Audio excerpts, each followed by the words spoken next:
السلام علیکم ګرانو شاګردانو خدای دې چې جوړ است راځئ نن د فوټوشاپ پروګرام په دویم درس چې تېره ورځ مو د فوټوشاپ پروګرام سره معرفت کړی و نن به د فوټوشاپ پروګرام دویم درس چې د ټولز په مطابق دی هغه به تعقیب کړو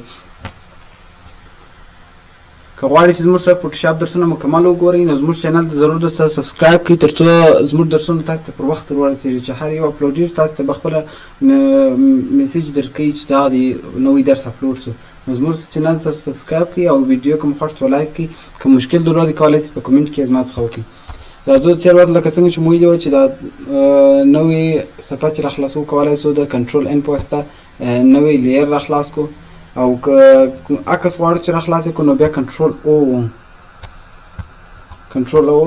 یو عکس به راخلاص کړو ځکه نن پر ډیزاینو باندې کار کوو یا نن هغه کوم ټولز چې پر هغو کار کوو دې عکس ته غواړو چې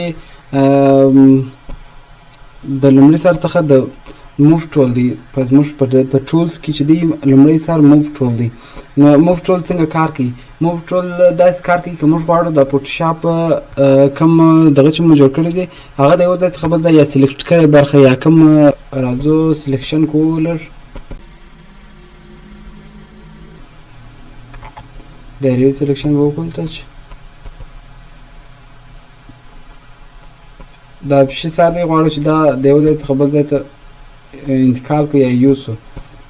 نو فقط په موف باندې درېږو او دا ځای سلیکټ کوو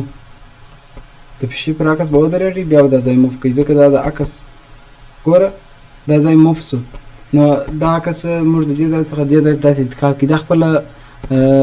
د موف ټول کار دی چې موف ټول بس فقط د یو ځای څخه یو شی بل ځای ته انتقالوي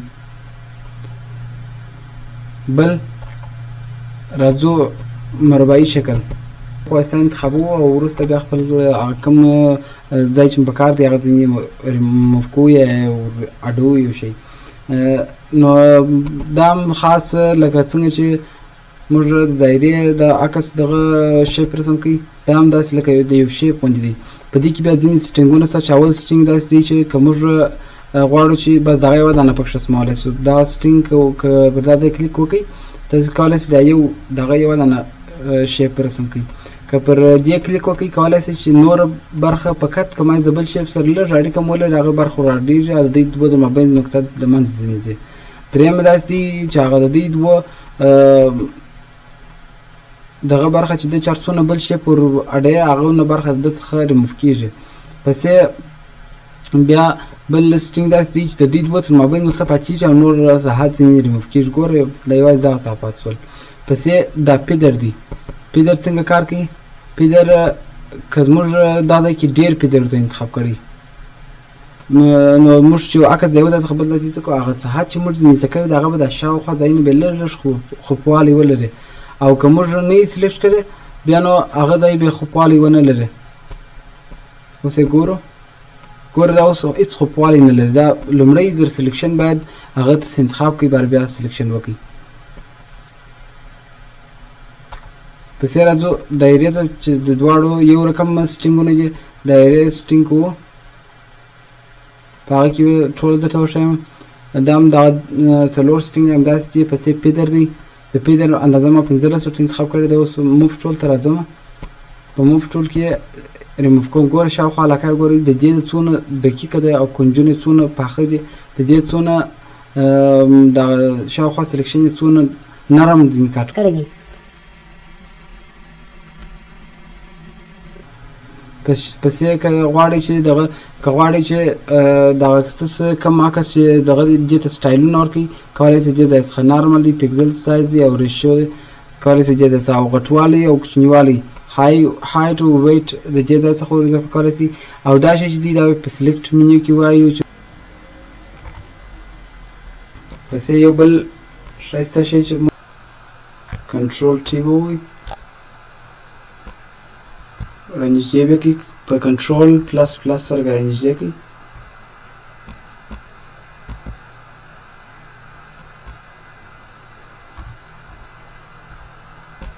ګوره دلته خپل سات نقطې درکړي دی لاندنۍ نقطه به یې سلیکټ کړي او داسې لاندې به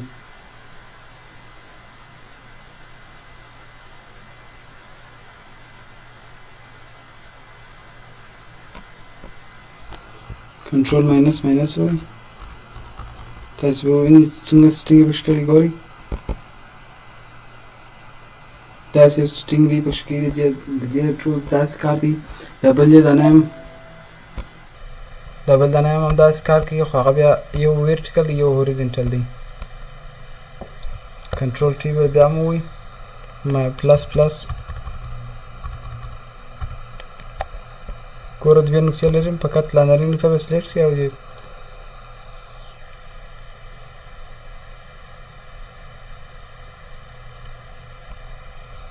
کنټرول ماینس ماینس منفي منفي به ووایي ګوره تاسو وینئ څومره ښایسته سټینګ ورکوي داسې سټینګ ورکوي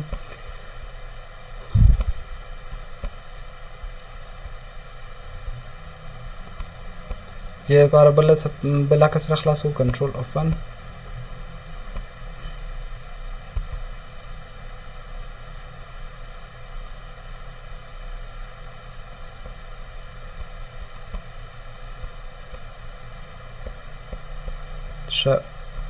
پن کنټینیو سلیکشن ته راځو سلیکشن چې دی دا داسې سلیکشن کوي چې مایز فقط اول نقطه ته خپله سلیکټ کوي نور دی درته سلیکټ کوي تاسې سلیکشن نه غواړئ فقط مایز د هغه مطابق ولاړ شئ چې کومه اندازه غواړئ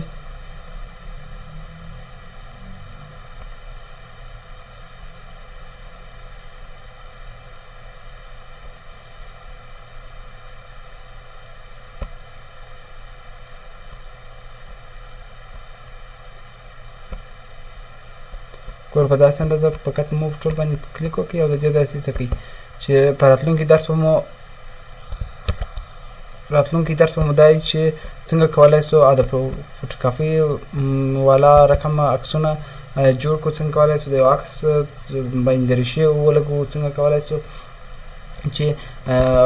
د خپل عکس بیکګراوند ریموف کړو دغه کارونه راتلونکي درس ته هم د راتلونکي درس دی انشاءالله بل کولی سئ فقط دوم سلیکشن داسې دی چې ستا په خوښه به ځای درته تعقی په هغه ځای کې به ته کولی سئ ګوره زه اوس فقط دا سیده لیکه رقم سلیکشن کوي دې ته خطکشي سلیکشن هم وایي زموږ سکندریان ګوره خطکش په رقم په دې کې هم دغه څلور سټینګونه شته لکه څنګه چې مو په تېر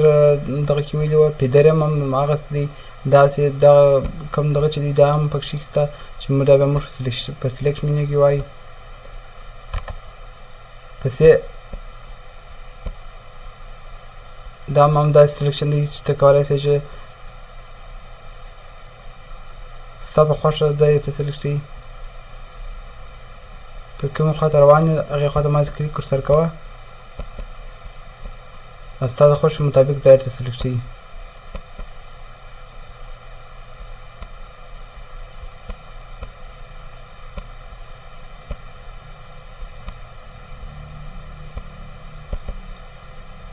ګوره داسې سلیکشن یې وکړه کولی سئ چې ځای څخه ریموف کړې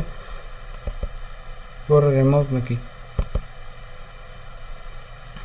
یو بله ښایسته طریقه درته ښایم نور نو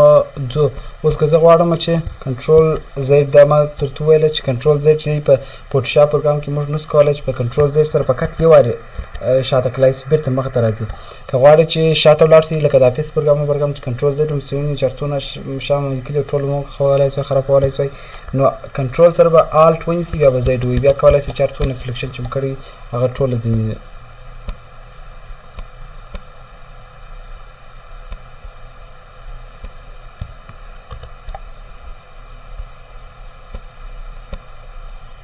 بیرته راځو پښې ته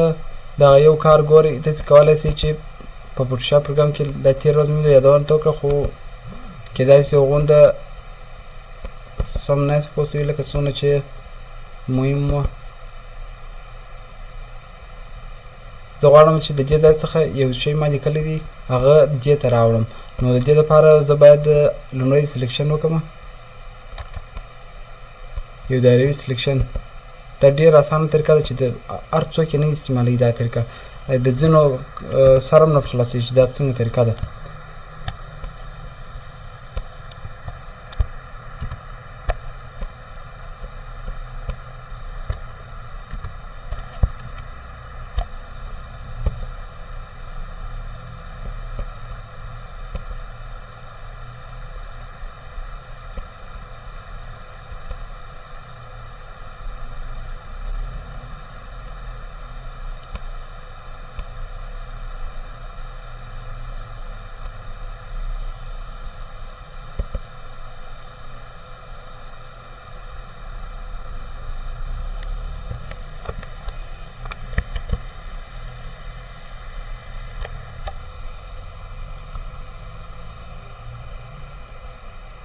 دا ځای ورته سلیکټ اوس